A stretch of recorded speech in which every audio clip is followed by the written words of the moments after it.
버가모 교회는 믿음을 지키기 위해서 순교를 마다하지 않았습니다.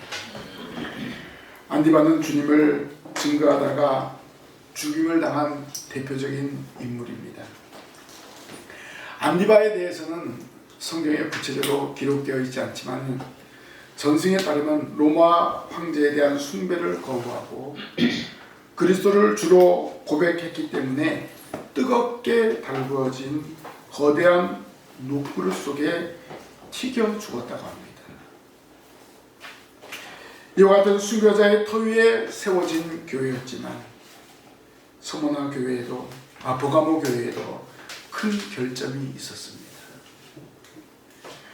성도들 중 상당수가 발람의 교훈을 따라 유혹에 빠졌기 때문입니다. 순교자를 배출한 교회였지만, 순교자를 배출한 성도였지만 그만 발람의 교훈을 따르는 그런 과오를 범하고 말았습니다. 오늘 이 버가모 교회를 향하여 우리 주님이 주신 메시지를 우리가 깨닫고 우리 신광교회도 저와 여러분들도 주님의 엄중한 경고를 받고 정신 차리고 깨어 근신하는 믿음의 삶을 살아가야 할 줄로 믿습니다. 버가모 교회는 충성된 증인을 배출한 교회였습니다. 이 버가모 지역을 보면 산 위에 지어진 거대한 도시가 형성되어 있습니다. 오늘날 이곳에 가기 위해서는 케이블카를 이용해야 합니다. 산 밑에서는 별로 보이는 것이 없지만 산 위에 가면 정말 어마어마한 유적지를 볼 수 있습니다. 주위가 모두 가파른 절벽이나 산허리로 이루어졌기 때문에 천혜의 요새입니다. 그래서 고대에는 이 도시가 한 번도 정복이 되지 않았습니다. 가서 보면 어떻게 그 높은 곳에 거대한 돌을 가지고 와서 그곳에 도시를 세우는가 신기할 정도라고 합니다. 알렉산더 대왕 이후 버가모는 큰 번영을 누렸습니다. 버가모 왕국은 소아시아 지역 전체를 다 다스릴 정도로 막강한 힘을 가지고 있었습니다. 그래서 소아시아 지역에 수달할 만큼 이 버가모는 번창했습니다. 문화도 발달되었는데 그 버가모 지역에 세계에서 제일 큰 도서관이 있었습니다. 원래는 이집트의 알렉산드리아에서 최대의 도서관이 있었는데 그곳이 불타면서 버가모 도서관이 최고의 위치를 차지하게 되었습니다. 이집트는 버가모 왕국을 견제하기 위해서 종이의 원료가 되는 파피루스 공급을 중단시켰습니다. 버가모는 여기에 맞서서 파피루스를 대신한 바로 양피지를 개발하기도 했습니다. 자, 이렇게 세상적으로 볼 때는 버가모는 최고의 도시였습니다. 그러나 하나님 보시기에는 그 도시는 결코 좋은 도시가 아니었습니다. 주님께서 그 도시를 어떻게 평가하고 있습니까? 내가 어디 사는 것을 내가 아노니 거기는 사단의 위가 있는 곳이라고 말씀하셨습니다. 그런데 여기 그런 가운데 충성된 증인 안디바가 있었는데 결국 충성된 증인 안디바가 사탄이 거하는 곳에서 죽임을 당하였다고 말하고 있습니다. 자, 이 도시에 사탄의 위가 있었지만은 그곳에 충성된 증인 안디바가 있었다는 것에 주목하시기 바랍니다. 죄악이 관영한 곳이었지만 문화가 발달된 곳이었지만 그곳에서 믿음을 지킨 사람이 있었습니다. 주님은 그 사람을 충성된 증인 안디바라고 말씀하셨습니다. 중요한 것은 이런 충성된 증인인 반면에 사단의 위가 있는 곳이라고 했는데 여기 위라는 말은 임금이 앉는 보좌를 가리킵니다. 이 위는요 일시적인 위가 아닙니다. 거주하는 곳을 말해주고 있습니다. 어떻게 보면 영구한 거주지를 의미합니다. 여기서 우리가 알 수 있는 것은 거기에 거대한 신전이 있었기 때문에 그런 표현을 했다는 설도 있습니다. 하지만 그 당시에 거대한 신전이 없는 도시는 별로 없었습니다. 어떤 사람들은 버가모가 황제 숭배의 본산이 되었기 때문에 그런 표현을 쓰지 않았는가 말하고 있습니다. 정확한 것은 이 버가모는 사탄의 도시였고 사탄의 영향력이 매우 강하게 나타나는 곳이었다는 점입니다. 반면에 버가모 교회는 이제 생겨난 지 얼마 안 되는 신생교회였습니다. 숫자로 따지면 아주 적은 수에 불과했습니다. 그런데 이런 연약한 자들이 거대한 사탄의 세력이 지배하는 곳에 살아가야만 했습니다. 그 중에 안디바는 예수 그리스도의 이름을 굳게 붙잡았고 신실하게 그분을 증거하였습니다. 사단의 세력이 왕성한 곳에 하나님의 말씀을 굳게 붙잡고 주님을 굳게 붙잡고 신앙생활하는 사람이 있었다는 것입니다. 여기 충성된 증인이라는 표현이 나오는데 이 표현은 1장 5절에 예수님을 지칭할 때도 사용되었습니다. 그 구절에 따르면 예수 그리스도는 충성된 증인으로서 죽은 자들 가운데서 먼저 나시고 땅의 임금들의 머리가 되신 분이라고 말씀하셨습니다. 증인 혹은 증거라고 쓰이는 이 용어는 요한이 쓴 서신서에 자주 등장하는 중요한 단어입니다. 예수 그리스도야말로 가장 충성된 증인이라고 할 수 있습니다. 그분 역시 하나님께서 자신에게 주신 메시지를 하루도 남김없이 사람들에게 주셨습니다. 바로 그 증인 때문에, 그 증거 때문에 십자가에서 죽임을 당하셨습니다. 헬라어로 증인을 마르투스로 하는데 여기 순교자라는 말이 생겨나게 되었습니다. 안디바도 바로 이 주님을 증거하였고 그 증거 때문에 순교하였습니다. 신광교회 안에서도 안디바와 같은 충성된 증인이 있어야 됩니다. 죄악이 관영한 세상 가운데서 우리가 말씀을 받고 그 말씀 받은 그 은혜를 또 다른 사람에게 나눌 수 있는 증인이 되어야 합니다. 아니 증인의 삶을 살아가야 합니다. 오늘 우리 교회에 이러한 충성된 증인이 필요합니다. 안디바는 순교로 자신의 충성을 보였습니다. 우리도 주님을 위해서 충성된 일꾼으로 살아가야 합니다. 세상 사람들은 타락과 방탕에 방임하지만 우리는 끝까지 주님을 붙잡고 주님을 의지하고 주님을 증거하는 이 시대의 안디바와 같은 주님의 귀한 일꾼들이 되시기를 바랍니다. 버가모 교회는 충성된 증인, 순교한 안디바도 있었지만 충성되지 못한 사람도 있는 교회입니다. 세상의 교인들이 다 그렇습니다. 충성된 일꾼이 있는가 하면 충성되지 못한 일꾼도 있고 또 교회 안에서 신앙생활은 같지만 하나님과 관계없는 삶을 살아가는 사람도 있습니다. 사실 버가모 교회는 그때 당시 정말 대단한 교회였습니다. 사단의 거대한 세력 아래에서도 전혀 두려워하지 않고 그리스도를 증거하였다는 점입니다. 이것은 사람의 힘으로는 불가능했을 것입니다. 사도행전 1장 8절에 볼 때 성경에 놀라운 능력이 있었기 때문에 버가모 교회는 믿음의 싸움을 싸울 수 있었습니다. 목숨도 두려워하지 않고 주님을 증거하는 교회가 무엇을 두려워하겠습니까? 그러나 순교를 각오한다고 해서 그 교회가 최고의 교회가 되는 것은 아니라는 것입니다. 버가모 교회의 신실함을 칭찬한 후에 우리 주님은 그들의 죄에 대해서 책망하십니다. 신실하게 싸운 안디바가 있는 반면에 그 중에 발람의 교훈을 따른 자들이 있었다는 말씀을 하고 있습니다. 발람에 관한 이야기는 구약의 민수기 22장부터 25장까지 자세히 기록되어 있습니다. 발람에 대한 교훈이 내장해야 되는 길이를 볼 때 이 발람 사건은 민수기에 매우 중요한 의미를 가지고 있습니다. 이스라엘 백성들이 아모리 왕 시온과 바산 왕 옥을 쳐부수고 마침내 모압 땅에 이르렀습니다.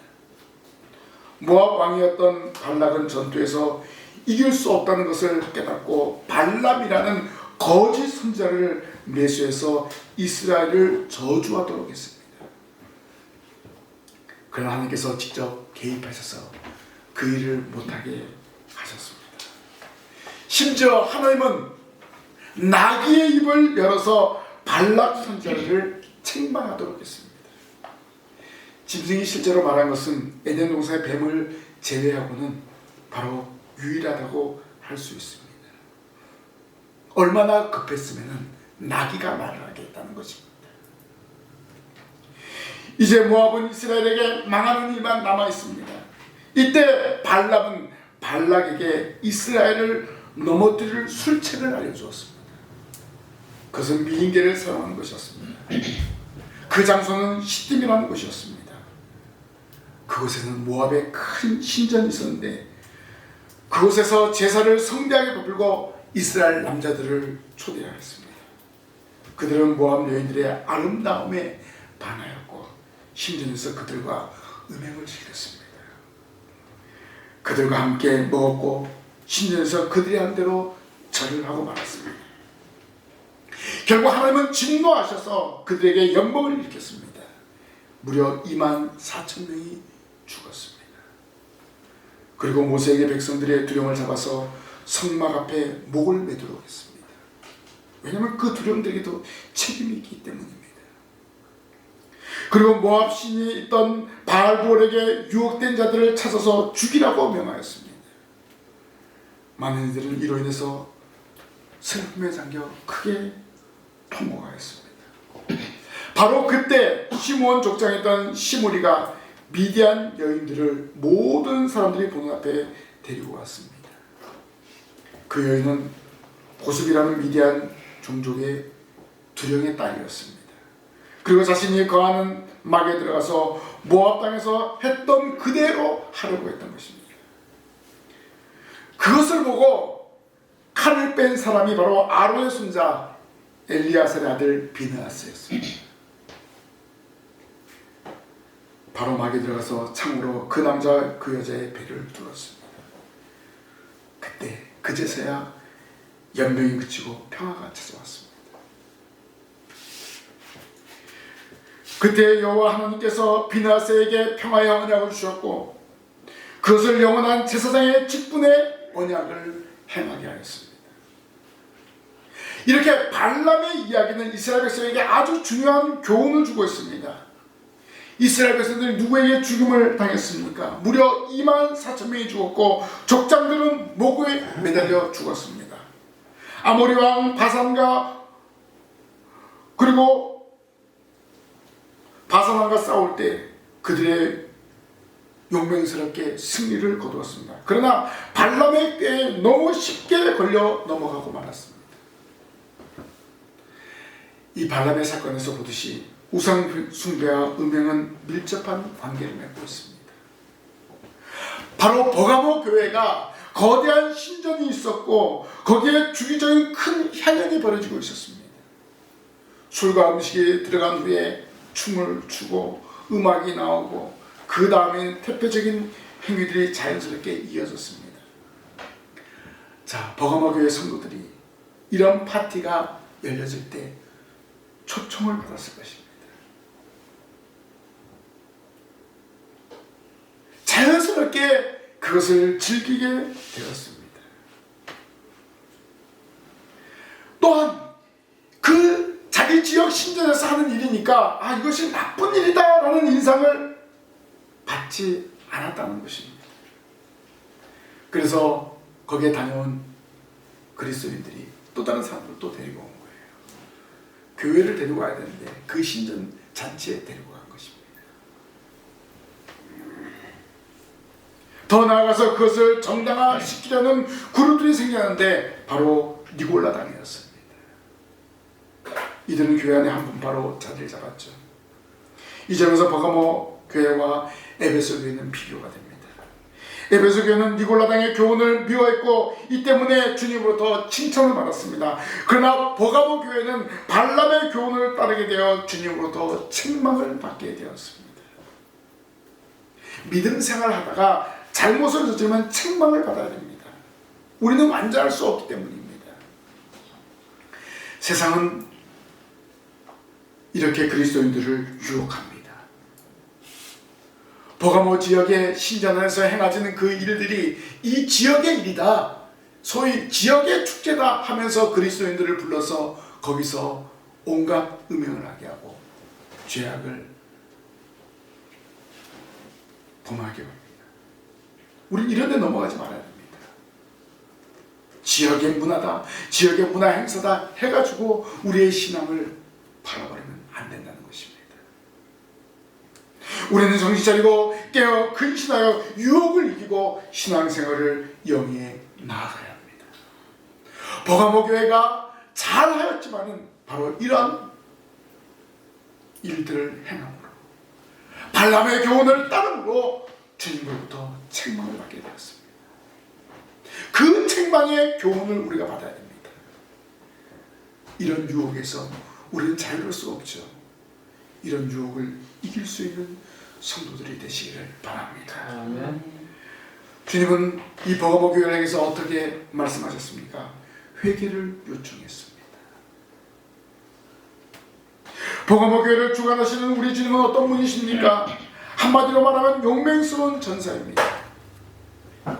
주님에게는 날선 검이 있습니다. 그런데 그 날선 검이 입에서 나옵니다. 이것은 요한계시록 1장 16절에도 그대로 등장합니다. 그 오른손에는 7별, 바로 7교회의 사자입니다. 그 오른손에는 7별이 있고 그 입에서 좌우에 날선검이 나오고 라고 했습니다. 여기서 말하는 검은 주님의 말씀이라고 할 수 있습니다. 주님의 말씀이 검이라는 사실은 우리에게 아주 생소한 것만은 아닙니다. 에베소 1장 17절에 하나님의 말씀을 성령의 검이라고 바울은 소개했습니다. 히브리서 4장 12절에도 하나님의 말씀은 살았고 운동력이 있어 좌우의 날선 어떤 검보다도 예리하여 혼과 영과 및 간절과 골수를 찔러 쪼개기까지 하며 또 마음의 생각과 뜻을 감찰한다는 말씀이 있습니다. 하나님의 말씀은 사람을 살리는 일도 하지만 상대방을 공격하는 무기라는 것을 기억해야 합니다. 부활하시고 승천하신 분은 이 지상에 계실 때와 같이 당하기만 하는 분이 아니셨습니다. 입에서 나오는 말씀으로 그분은 상대를 무너뜨리시는 분입니다. 그런데 그 말씀으로 누구와 싸웁니까? 오늘 본문에 보니까 회개하지 않는 자들과 싸웁니다. 교회에 소속되어 있으면서 하나님의 말씀을 듣지만 여전히 세상 유혹에 빠져서 음행과 우상 숭배의 삶을 살아가는 자들, 우리 집은 가만히 두지 않을 것을 경고하고 있습니다. 그들과 싸우신다. 말씀으로 그들을 제거하신다. 이렇게 경고하고 있습니다. 여기서 우리는 설교의 중요한 기능을 보게 됩니다. 하나님의 말씀으로서 설교는 분명히 죽은 사람을 살리는 일을 합니다. 우리 주님은 이기는 그에게 감추었던 만나를 주시겠다고 말씀하셨습니다. 마태복음 4장을 통해서 만나라는 것은 생명의 떡을 의미하고 주님의 말씀을 상징합니다. 회개하는 자들에게 주는 말씀은 바로 생명의 떡입니다. 회개할 때 생명의 떡을 받을 수 있어요. 회개할 때 하나님의 말씀을 들을 수 있습니다. 그래서 여러분 예배당 오자마자 기도할 때 회개 기도를 드려야 돼요. 제가 주일날 목회 기도할 때 항상 기도한 내용이 무엇입니까? 지난 한 주간 동안 지었던 모든 죄를 회개하고 말씀을 받게 하여 주옵소서. 이렇게 기도하셨습니다.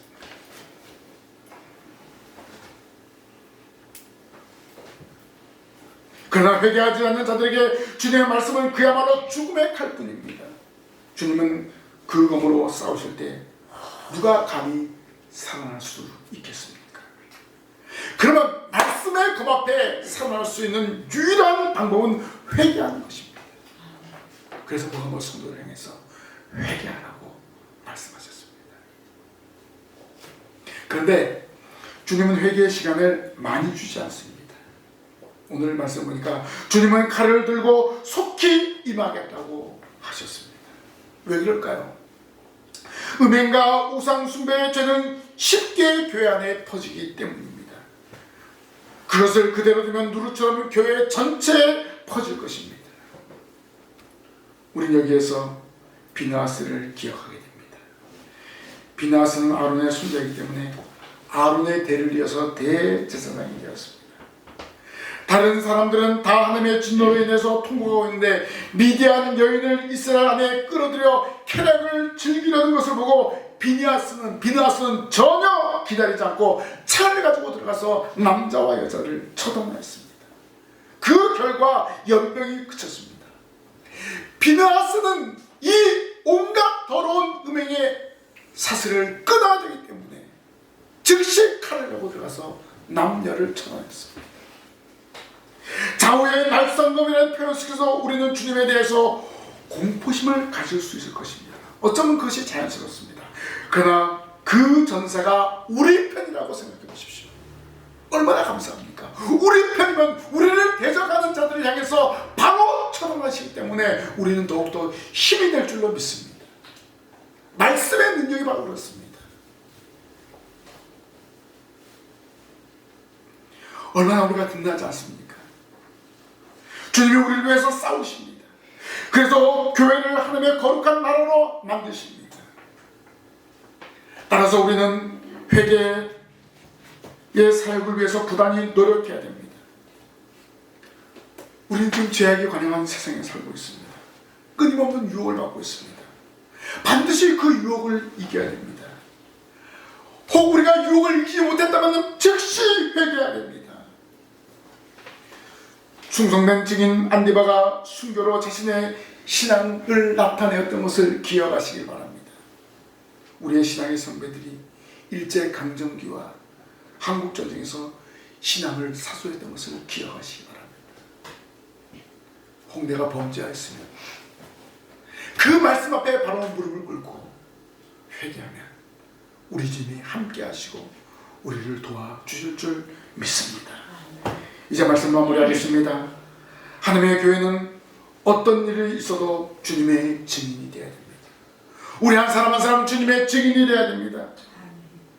우리가 사는 대한민국은 사탄의 위가 있는 곳은 아닐지도 모르지만 사탄의 영향력이 곳곳에 미치고 있다는 사실입니다. 그런 곳에서 우리가 주님의 증인 된다는 것은 쉬운 일이 아닙니다. 죽음이 아니라 할지라도 상당한 손해를 감수할 준비를 해야 합니다. 그래서 우리는 버가모 교회 지도자 안디바는 아주 귀중한 모범입니다. 자기가 죽음으로써 신앙을 나타내었다는 것입니다.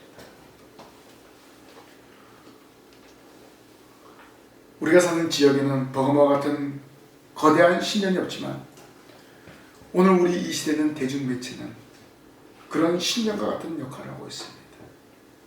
대중음악, 뮤직비디오를 통해서 음란한 문화들이 우리의 자녀들과 청년들을 끊임없이 유혹하고 있습니다. 더 나아가 교회는 재미없는 곳이니까 이곳에 와서 재미있게 놀자라고 유혹을 하고 있습니다. 이런 유혹에 신앙을 잘 지켰던 사람들도 쉽게 빠질 수 있습니다. 여기서 벗어나는 길은 무엇입니까? 우리는 선포되는 말씀을 붙잡고 그 말씀을 의지해서 살아가야 되고 그 말씀으로 회개의 삶을 살아가야 되는 것입니다. 성경 렌즈에 비춰보았을 때 이것이 잘못된 것이면 과감하게 벗어버려야 됩니다. 잘못된 것이라면 그 말씀을 통해서 처단해버려야 되는 것입니다.